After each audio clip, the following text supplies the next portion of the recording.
All right, I am ready to add in my contrasting color for heels. And so I'm going to show you a couple of things that I do and how I weave in ends. But before I do that, I want my working yarn. This side is my end of round. And I want my self-striping yarn to be over here so that when I'm done doing the heel, it'll be waiting for me versus having it over here and then having to cut it and re-enter it. So what I do is I knit across, and I went ahead and just knit, well, nope, I did the rib. But you could just knit across. You can see that that one is a little taller than this one. And then it's waiting for me here. And then what I do is I'm simply going to, because I want to leave the yarn on that side, then I'm simply going to transfer it back, transfer my needles back and get it so that it's ready to go, for adding the new color of yarn. And so I just click them back this way, and then I'll be ready to add in the yarn. Okay, I've transferred the stitches back so it's like I'm beginning around. I did add a marker. I always use a marker when I get to especially the heel, so that I'm making sure that I'm going the right direction, and then when I get ready to go in the round again, I know where I'm at. And so this yarn now, the working yarn, from the main skein will be waiting for me after I build the heel here. So it's time to add in the yarn, and you'll want to leave, a good 6-inch tail. And a lot of people ask me, well, how do you start a new yarn? Well, you just do this, just knit with it. And I'm going to knit across these stitches. Won't be demonstrating how to do the heel in this video, but knit across these stitches to get to where I'm ready to go. And then you're just going to cinch this guy up as you go, and he will really be captured when we're done making the heel and I come around and start to go in the round. So I'll knit the heel, and then we'll come back and talk about what's next. All right, I have completed my heel, and so when you do the shadow wrap heel, you'll have one stitch over here that's unworked, and then you'll resolve it when you get back around. So again, you finish up on the left side, and that's where I put my working yarn. So I have trimmed my heel yarn, and I like to leave a pretty nice 6-inch, 7-inch kind of tail, because I'll show you why. But this guy's been waiting for me. So now we'll turn it around, and we're going to weave in the blue yarn as we go. Now, it does not work on a purl and a knit. It needs to be done on a knit row.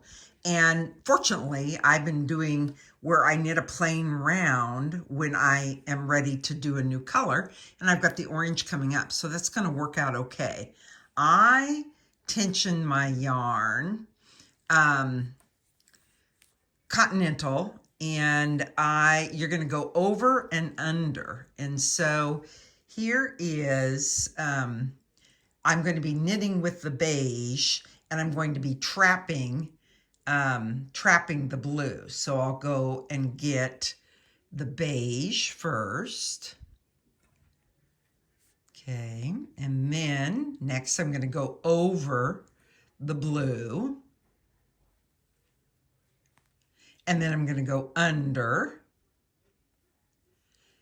And that is, I'll show you here in a minute, over, under, over, under, over, and that's probably about enough. 2, 4, 6, 8. You could go 8 or 10.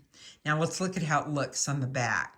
So you can see that the little blue yarn has been trapped by doing the over and under. And what I love about this so much is that when you pull it up, it really cinches up any little hole you might have here. I'm not going to pull it until I've gone around again.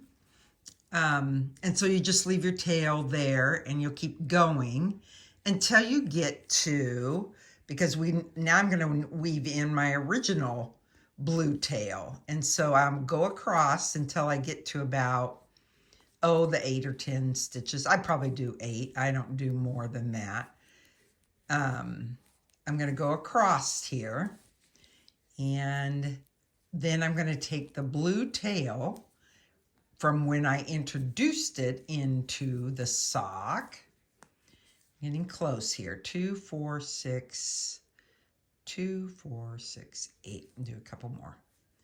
What I like to do then is I put the working yarn back, and I'm going to bring the blue tail over to the front and in between.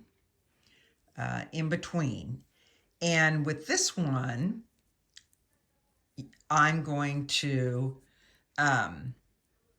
go under and over again. So we'll go under, and then we'll go over, grab the orange yarn, go under,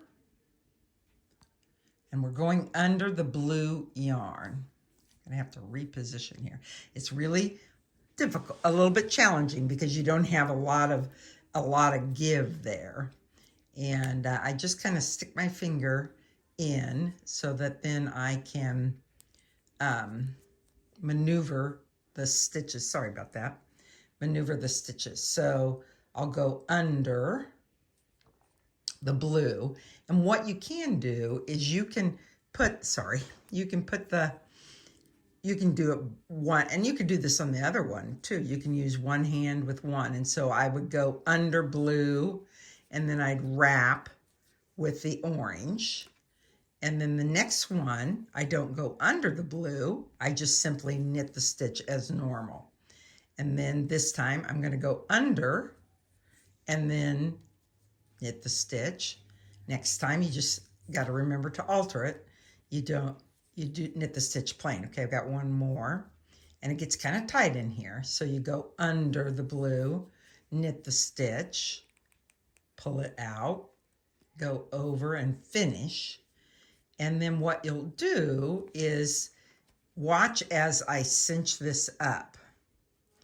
So again, this is what I like so much. That's why I like to have a contrasting heel and toes, because I can really cinch up. Look how tight that is. And I'll cinch it up to begin with, and then I'll cinch it up when I'm all done and getting ready to weave it in again. But now I've got, I'm ready to go. And so this guy here will be waiting for me. So when I come back around, I'll be knitting and purling back in pattern. I won't do that on the back. I'm going to do a flat foot. And then I'll just take that yarn out, and he'll wait here in the middle. And then both of those yarns will be woven in.